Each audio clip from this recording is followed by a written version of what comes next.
Assalamualaikum warahmatullahi wabarakatuh.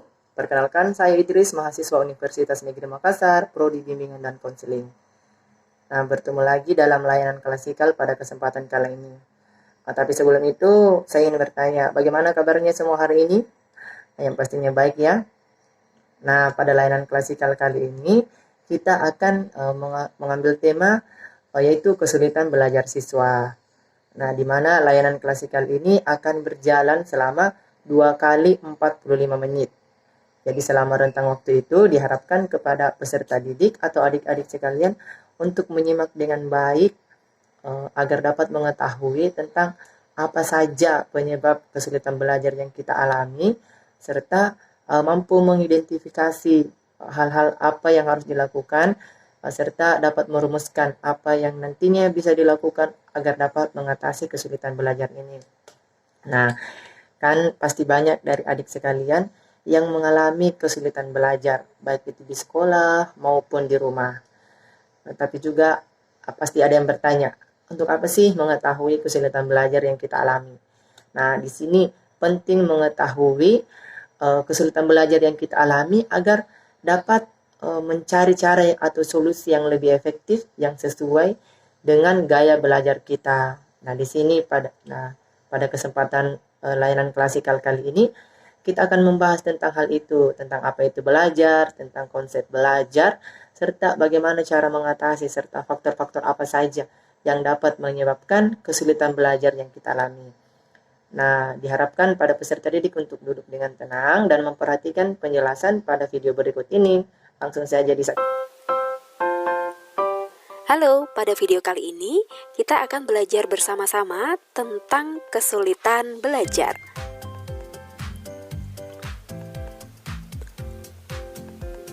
Sebenarnya apa sih belajar itu?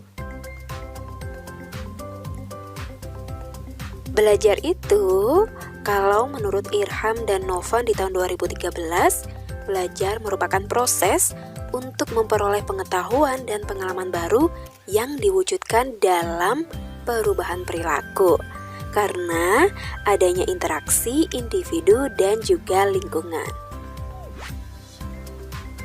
Menurut Rumini di tahun 2006, hasil belajar ini relatif menetap berupa perubahan perilaku yang dapat diamati maupun tidak dapat diamati. Kalau menurut Frank di tahun 92, pembelajaran merupakan pengalaman multisensori, di mana ada penglihatan, pendengaran, gerak, dan ini semuanya merupakan internalisasi konsep sebagai model utama dari belajar. Pondasi pembelajaran yakni rasa ingin tahu yang kuat dan hasrat untuk belajar, mengendalikan diri, orang lain, dan juga lingkungan sekitar. Oh, sudah tambah pusing atau belum? Kalau sudah tambah pusing nih, berarti otak kita sudah mulai bekerja ya, sudah mulai berpikir, sebenarnya ini apa sih belajar? Kalau kita sudah tahu tentang belajar, proses pembelajaran, dan juga hasil belajar itu seperti apa, dan juga hasil belajar itu seperti apa, nah kita masuk ke dalam kesulitan belajar. Ada yang mengatakan ini sebagai learning disabilities gitu ya. Secara harfiah, kesulitan belajar ini merupakan ketidakmampuan belajar. Intinya adalah dia sulit ataupun tidak mampu terkait dengan belajarnya. Entah itu mata kuliah tertentu, entah itu pada mata pelajaran tertentu atau hampir semua mata pelajaran. Istilah lain nih teman-teman, ada yang mengatakan bahwa kesulitan belajar ini sebagai learning difficulties atau learning differences. Jadi ada berbagai istilah di bahasa asing, di bahasa Inggris yang menyebutkan tentang kesulitan belajar.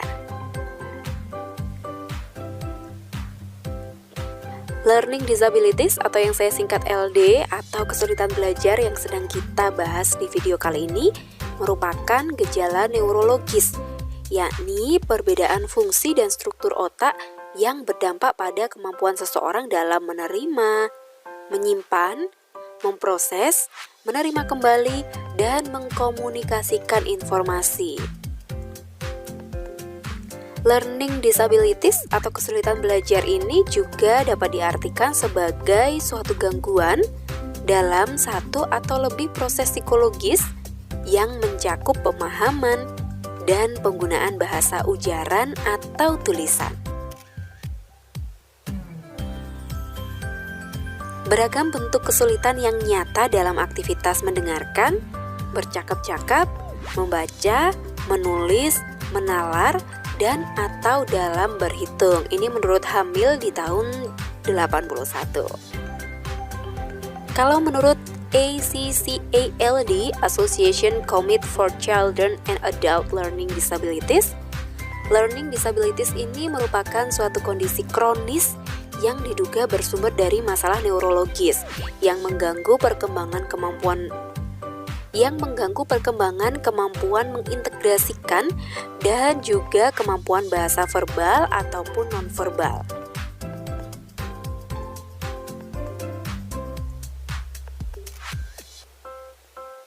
Kalau menurut NGCLD, National Joint Committee of Learning Disabilities, learning disabilities ini merupakan istilah umum untuk berbagai jenis kesulitan, mulai dari kesulitan dalam hal menyimak, berbicara, membaca, menulis, dan berhitung.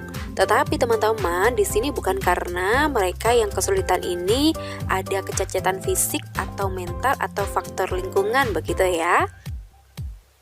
Melainkan karena faktor kesulitan dari dalam individu itu sendiri saat mempersepsi dan melakukan pemrosesan informasi.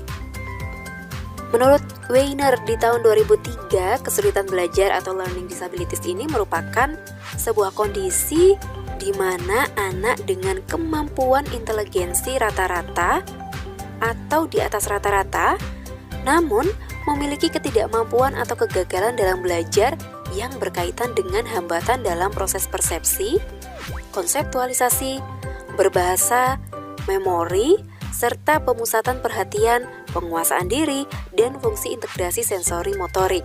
Jadi memang ada beberapa anak-anak yang sebenarnya nih dia memiliki inteligensi di atas rata-rata, tetapi nilai raportnya kok jelek ya, dia nggak pernah peringkat 1, jangan peringkat 1, 10 besar aja dia nggak pernah. Nah, dalam hal ini si siswa tersebut dapat dikatakan memiliki kesulitan belajar. Kesulitan belajarnya apa? Banyak sekali ya, nanti bisa guru bisa mengobservasi terlebih dahulu, lalu dapat mendiagnosis apakah si anak ini memiliki kesulitan belajar atau tidak.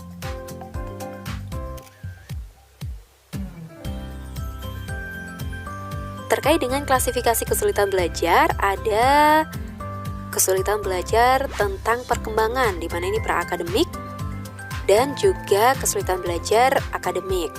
Ini bisa saja terjadi pada saat usia sekitar 2 hingga 6 tahun. Jadi sebelum dia benar-benar masuk ke sekolah SD begitu. Tentang motorik atau geraknya, sensorik dari indranya, perseptual atau pemahaman, dan juga perilaku. Kalau dikatakan sebagai akademik, biasanya ini memang diketahui pada saat minimal dia SD begitu. Tapi mungkin karena saat ini sudah banyak anak-anak yang sebelum SD sudah bisa baca tulis, jadi sepertinya untuk generasi yang saat ini mereka bisa dideteksi sejak usia TK begitu ya, sekitar usia 4 hingga 6 tahun. Ini kita bisa mengetahui apakah mereka ini memiliki ciri-ciri disleksia, disgrafia, dan juga diskalkulia. Apa itu? Nanti ya kita bahas tersendiri ya.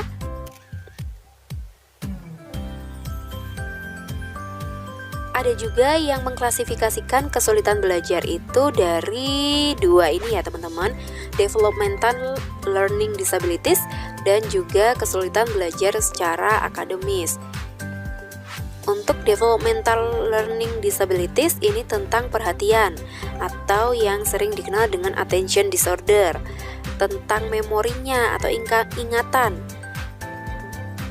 yang sering dikenal dengan memory disorder, jadi ada gangguan di memorinya, persepsi visual dan motorik, thinking disorder, dan language disorder. Jadi ada banyak disorder ya, ada banyak gangguan dari individunya. Kalau kesulitan belajar akademis, ini ada yang mengatakan bahwa sebuah kondisi yang menghambat proses belajar, yaitu dalam hal membaca, mengeja, menulis, atau menghitung. Dan ketidakmampuan ini muncul pada saat anak menampilkan kinerja di bawah potensi akademik mereka. Jadi, orang tua dan guru bisa terus mengobservasi begitu ya, terkait dengan perkembangan si anak. Apakah anak ini sudah sesuai dengan standar perkembangan anak pada umumnya atau belum? Ada banyak faktor yang mempengaruhi si anak atau siswa ini memiliki kesulitan belajar. Yang pertama adalah genetik. Jadi terkait dengan gangguan-gangguan yang memang disebabkan karena si orang tua, atau nggak hanya orang tua nih, tetapi nenek, kakek, buyutnya itu ada gennya dalam hal kesulitan belajar. Bisa jadi karena dia lahir prematur. Jadi memang bayi-bayi prematur ini sebagian besar dari mereka itu memiliki kebutuhan khusus. Jadi misalnya kalau anak usia 2 tahun, sama-sama 2 tahun begitu ya, 2 tahun yang bayi lahir prematur tentu membutuhkan stimulus yang lebih ekstra daripada anak 2 tahun yang lahirnya normal. Janin malnutrisi, jadi pada saat di kandungan si ibu ini kurang mengkonsumsi vitamin, mineral, dan lain sebagainya. Maka anak pada saat lahir nantinya itu juga bisa mengalami gangguan-gangguan, salah satunya adalah kesulitan belajar. Semasa kehamilan ibu merokok atau minum alkohol atau mengkonsumsi drugs begitu, dan juga pencemaran lingkungan. Sebenarnya apa sih dampaknya ketika mereka memiliki kesulitan belajar? Yang jelas, prestasi belajar mereka rendah. Percaya dirinya juga rendah karena prestasi belajar yang rendah itu tadi ya, jadi membuat dia tidak atau kurang percaya diri. Harga dirinya juga rendah, dia merasa bahwa dirinya ini tidak berharga. Dia bisa merasa bahwa dirinya tidak berharga dibandingkan orang lain atau orang-orang di sekitarnya. Kehidupan sosial terganggu jelas karena sedikit banyak pasti lingkungan sekitar juga akan menyamakan atau mungkin membedakan ya dirinya dengan orang-orang atau anak-anak di usianya yang ada di sekitarnya.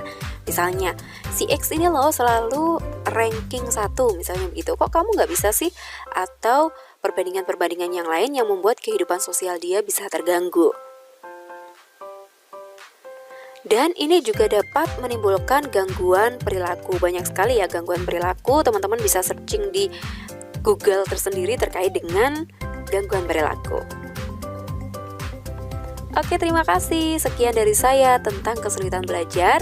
Dan nanti kita akan bertemu lagi di video-video yang lain tentang kita lebih dalam ini dari jenis-jenis kesulitan belajar yang ada pada siswa. Terima kasih. Wassalamualaikum warahmatullahi wabarakatuh. Setelah menyimak video penjelasan tentang konsep belajar serta kesulitan belajar, tentunya adik-adik semua sudah mengetahui penyebab kesulitan belajar yang kita alami, faktor-faktor apa saja yang menyebabkan kita mengalami kesulitan belajar. Setelah mengetahui faktor apa saja yang menjadi penyebab seseorang mengalami kesulitan belajar, maka saya akan memberikan tips bagaimana cara mengatasi atau hal apa saja yang dapat kita lakukan agar kita dapat menjadikan proses pembelajaran menjadi dengan lebih efektif. Nah, silakan disimak pada infografis berikut ini. Tips yang pertama dalam mengatasi kesulitan belajar adalah kamu bisa mengatur tempat dudukmu atau lokasi di mana kamu duduk. Nah, di mana lokasi kamu yang nyaman akan membuat kamu lebih berkonsentrasi dalam belajar. Kemudian, memilih tempat duduk yang sesuai dengan gaya belajarmu juga akan membuat kamu lebih mudah dalam menyerap materi yang sedang kamu pelajari. Kemudian tips yang kedua, menjaga kekuatan fisik atau kesehatan fisik. Nah, menjaga kesehatan fisik ini penting loh, karena belajar dengan badan yang sehat dan bugar akan membuat proses belajar tidak lagi sulit atau terhambat karena kondisi badan yang kurang fit. Kemudian tips yang ketiga, pelajari ulang materi. Mengulang materi memang mungkin membosankan, tapi kamu akan memperoleh hasil belajar yang sangat banyak manfaatnya, di mana kamu akan berhasil mempelajari atau memahami materi yang telah kamu pelajari sebelumnya. Kemudian, yang keempat, belajar lewat media lain atau alat peraga. Kamu bisa mempelajari materi pelajaran melalui media lain seperti internet atau alat peraga lainnya, di mana mempelajari melalui media lain atau alat peraga akan memudahkan dalam penyerapan materi. Kemudian yang terakhir, ciptakan suasana belajar yang menyenangkan. Suasana belajar yang menyenangkan tidak hanya karena adanya teman belajar yang ceria, tapi lebih kepada kenyamanan kita dalam belajar, di mana kenyamanan dalam belajar akan membuat kita lebih berkonsentrasi dalam belajar, serta lebih mudah dalam menyerap materi pelajaran yang sedang kita pelajari.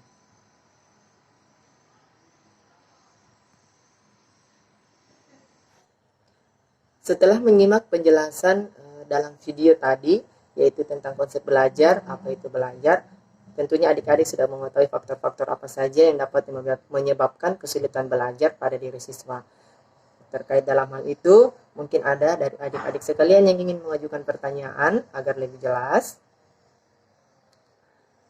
Dan jika tidak ada, mungkin bimbingan klasikal pada kesempatan kali ini sudah bisa diakhiri ya. Dan semoga tips-tips yang diberikan tadi dapat diterapkan baik dalam proses pembelajaran di rumah maupun pembelajaran di sekolah. Dengan kesimpulan bahwa kesulitan belajar itu tergantung pada personal individu itu sendiri, yang mungkin saja disebabkan oleh faktor internal maupun faktor eksternal dari diri siswa itu sendiri, di mana juga dapat disebabkan oleh faktor genetik maupun pola asuh keluarga.